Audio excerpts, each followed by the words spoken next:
Good morning, everyone, and a very warm welcome to our webinar today. I'm Fiona, and I'm joined today by Wesley, who's going to take us through the first of our product feature webinars. These webinars are actually aimed at ensuring that our customers get the most out of FLG. And also for those of you who haven't become a customer yet, it also is an opportunity for you to see what you can get out of the system. So we're very excited to share this functionality. It's really flexible, it's simple, it's easy to use. You'll see now when Wesley goes through his demonstration. And regardless of what industry you're in, whether it's a solar installer, an insurance broker, mortgage, you can capture whatever data you require and in whatever format you want. So it's really flexible like that as well. So we are going to allow time for questions at the end. So please do drop any questions you've got into the chat and I'll ask on your behalf. And for the presentation, we're actually going to be turning our cameras off so you can see it in full screen. So I'm going to hand you over to Wesley and then I will catch you at the Q&A session at the end. All right, thanks, Wesley. Yeah, so hi everyone. Thank you for joining us today. Today's session is going to be all about the journeys feature, as Fiona's just mentioned. So you might actually be asking yourself, what exactly is a journey? So just think of journeys as FLG's very own built-in form and document builder. Instead of having to use Word documents, notepads, or even a separate e-signature tool, everything can be sent, signed, and stored directly inside FLG. Now, the main benefit to having this feature is it helps you save on admin time. Most importantly, enables faster responses, which, as I'm sure as some of you are well aware, can help improve your conversion rates. Now, first of all, I'm just going to be showing you the journeys feature from the perspective of the lead. From this point, there are a couple of different ways you can use the feature. You can open up journeys directly from the tab below the lead here, if you'd like to fill it out internally. You can also send these out via email and SMS to be filled out by the customer. We'll get into that later, but first I'm just going to show you a few examples just to give you an idea of what exactly is possible. So yeah, if we just click the tab here, and for our first example, we'll just go through the call script, which would sort of be an internal example. So as you can see, we've clicked onto the journey call script. We're greeted with a journey submissions page. Now, this just gives you an idea of all of the entries that have happened on the journey, whether that's from a user or a customer. You also have some progress bars here to give you an idea of what percentage the documents are at. This can be good from an internal standpoint if you're obviously looking to just keep tabs on where documents are currently at. And even if from a sales standpoint, it can help you decide, you know, if a customer's maybe started to complete a journey but haven't finished it, it might be a prompt for you to get in contact to see if there are any issues. So we'll just click Start Journey in the top right, just so we can get into the document. We've got a little message here just saying there's already one in progress. That's just from a few that I've done earlier. So we'll just click Yes here. Now, as you can see, we do have the FLG logo at the top of the document. This won't come on the documents that you create. This is just an example to show that you can add your own custom branding. We do also have the first name and last name that have already been pre-filled. Now, this is just down to solely due to the reason that we have this information already on the lead. So when we use any fields that are on the lead on a document created, these will already be filled out with the information against the lead. So just think of these as almost like a two-way link between the form and the lead itself. This can be good, especially maybe you might have some incorrect information from the lead, depending on where you got that information from. So once you send out a document, if this information is then changed, whether you've got a name correct or a misspelled name, that'll then reflect correctly against the lead. Now we'll just scroll down. We do have a few different drop-down options, just points where you can collect information during the script. As you can see, we have the introduction. Again, just something for the user to follow, maybe while they're on the phone with the lead. And then we also have another drop-down. I wanted to specifically point out this option here. Now, as you can see, we do have multiple options that you can choose from.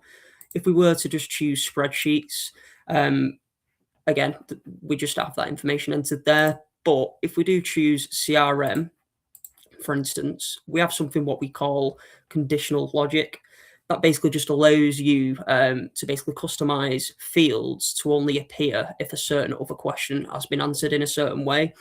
This can obviously help format of your documents. It can also help the document appear a little less overwhelming for a customer, as they may only need to fill out certain information if certain questions have been answered in a specific way. Again, we'll just go down the script. There's a few more options, just the sort of basic things that you'd see on a script, different points to collect different points of information. This is particularly good just so you can decide on the next steps, obviously when going through the sales process. So as we keep going down, we'll see here, we can save this for later for now.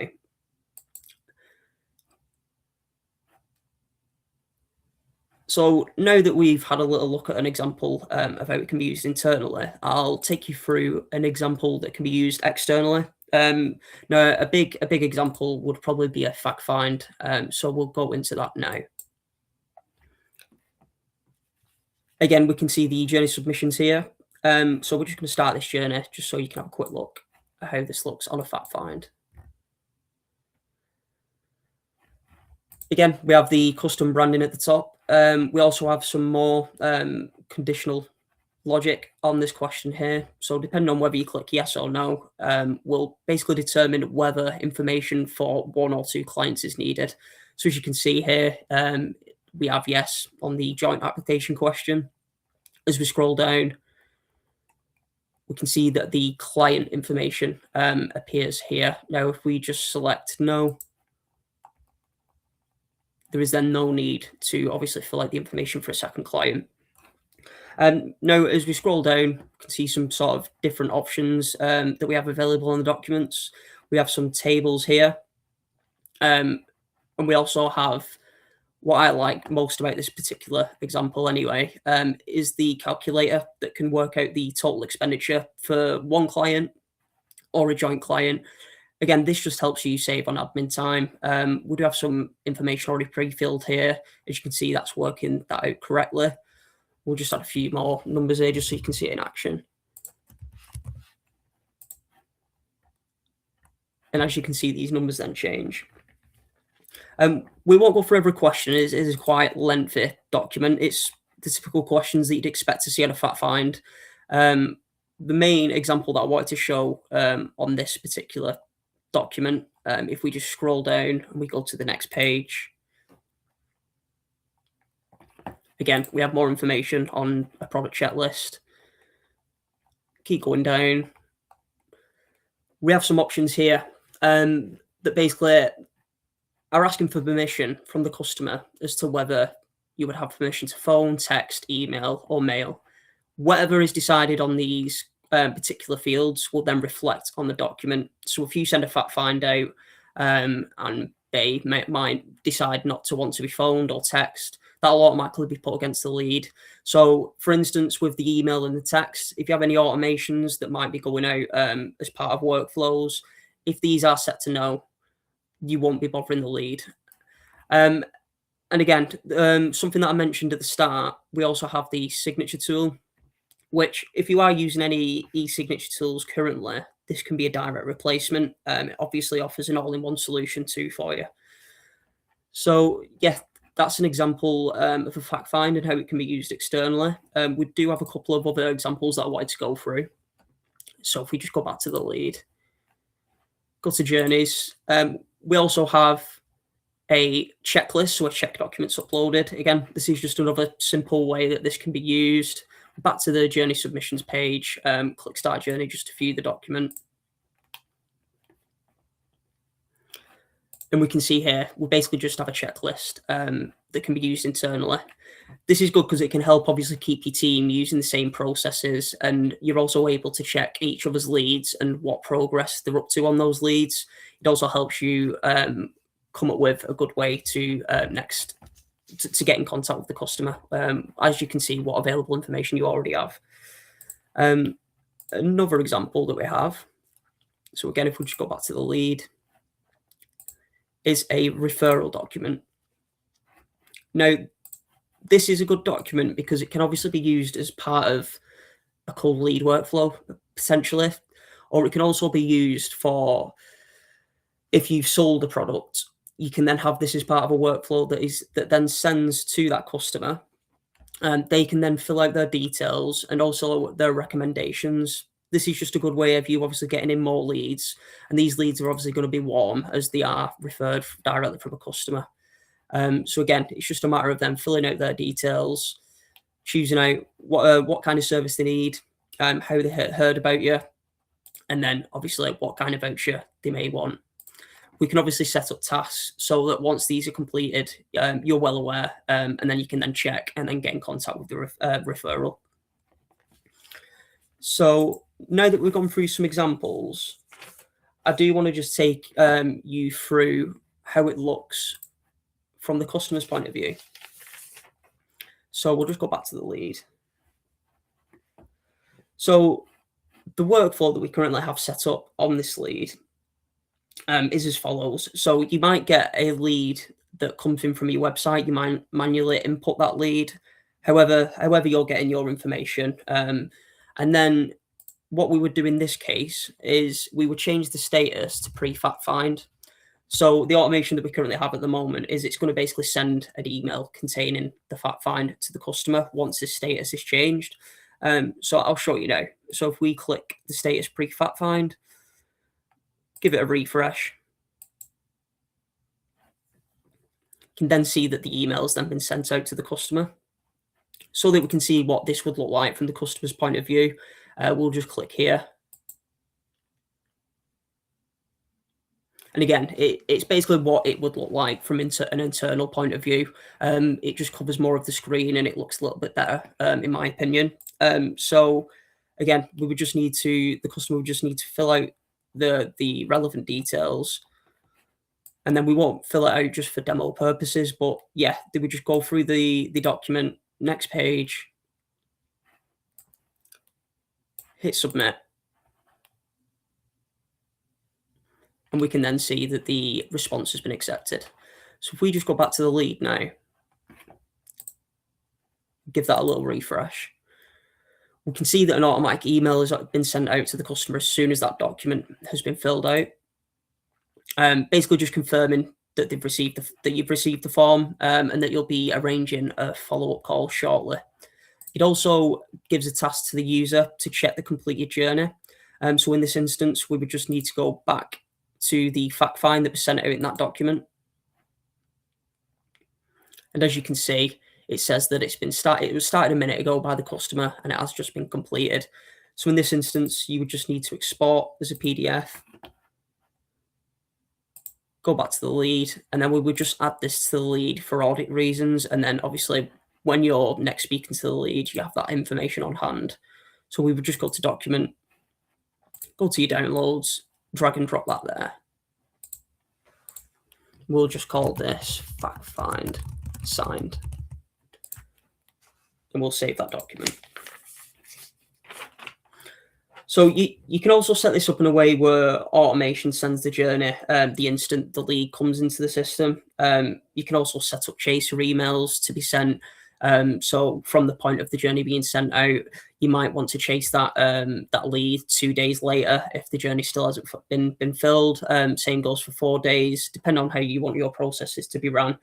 There's tons of other things that you can do with the workflows. I mean, even with the referral example we went through before, you can have that as part of a workflow that obviously sends as soon as the status is maybe changed to completion. So once you've obviously worked that lead, and the lead has come to its end, you can have that going out straight away. So now that we've gone through some examples internally from the lead and some examples of how they look to the customer, I'm just going to be taking you through a bit of a basic setup just to give you an idea of how easy it is to actually configure these yourself. So what you would need to do on the left-hand side, as you can see, we will go to settings, and then you will see the journeys tab once you're on the correct package. So if we just click here now, you can see all of the past entries of journeys that have been created on this account, as well as the associated lead group. So you can obviously have different documents for different products depending on how you want to run. So we'll just click New Journey in the top right, and we'll call this contract. Again, something that's worth noting with the lead groups, if you do want to use the custom additional fields that are set up by the user when you first open your account, so these are basically just fields that you'll set up depending on what kind of product you're using, I would suggest picking a lead group as it then makes those available in the journey document. So in this instance, we'll just pick the mortgages lead group and create journey. And now, as you can see on the left-hand side, we do have some different fields available. We have the metadata fields. So this basically just holds system information. So as an example, it's the lead ID, the status, that type of thing. As an example, we could probably use the lead ID, and we'll change that to case ID just so that the document has a reference. We also have the field helper text. This is just basically if you might have a question that's a little bit ambiguous to whoever is completing the field. This just basically gives them a little bit of an instruction as to how to answer. We'll just leave that blank for now, but if we just save that. And then we have the standard fields. Now, these are fields that are basically available on every single lead group and lead, sorry. So it's just your basic information, such as your first name, your last name, date of birth, your address lines, that type of thing. Again, we'll just drag these over just so you can see. Again, it's just a pretty easy drag and drop. You don't really need to be too tech savvy to be filling these out.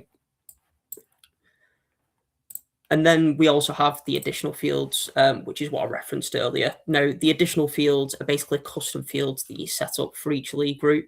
As you can see, these are the custom fields that we have set up already in the lead group for mortgages. So we'll just drag a couple of these over. And then we also have the journey fields, which is probably the most powerful section of the fields available on the left-hand side here. So these are fields that can only be created inside a journey. You can see some have already been created for other documents, which is why we do have quite a few pre-filled out here. So meaning if you were to create quite a large document within your lead group, but you needed those fields for another document potentially, you would still have those ready to use so that you wouldn't have to create any new ones. We'll go into how these are actually created. So if we just go all the way to the bottom here and then click new field, you can see the field types that we have available. So we have text, long text, signature, selection, checklist. Depending on what kind of information you need to receive, we'll more than likely have the right field type. For this instance, I'll just add a signature field, and we'll just call this client signature. Again, this is just how you want the field to be described to the user and how you may want the field to be filled out. We also have the template variables here. So these can be used inside emails. So you might want to create an email that delivers a summary of how a document has been answered. So what you could do is you could have these template variables inside that email. So once that is then sent out, it can then provide the customer a summary of exactly what has been answered and how it has been answered. You can also obviously reference piece of information if you need to. So we'll just create that field there. And then what we'll go through now, I'll show you some of the conditional formatting that we went through before. So for instance, we'll add a condition. Now, you have the option to either show this field or hide this field if such and such happens. So for this example, we'll do show this field if, we'll go first name just for this instance. We'll go is empty. I know this might not make too much sense, but I just wanted to give you a bit of a rundown as to how this is actually configured. So we'll just save that. So that'll basically mean that this field will not show if the first name is empty. You can also duplicate the journey if needed. You can also preview the journey whilst you're editing it, as you can see. And then, yeah, that's pretty much it for today's session. I mean, to summarize how journeys can help your business, it can reduce external cost, provide streamlined processes, and ultimately help you convert more leads. It's worth mentioning, if anything from today seems complicated or you're unsure if you would be able to handle the setup yourself, all new customers will have implementation time. The same goes for customers renewing contract terms. As for existing customers, you'll also have the help of myself and the support team to get you up and running.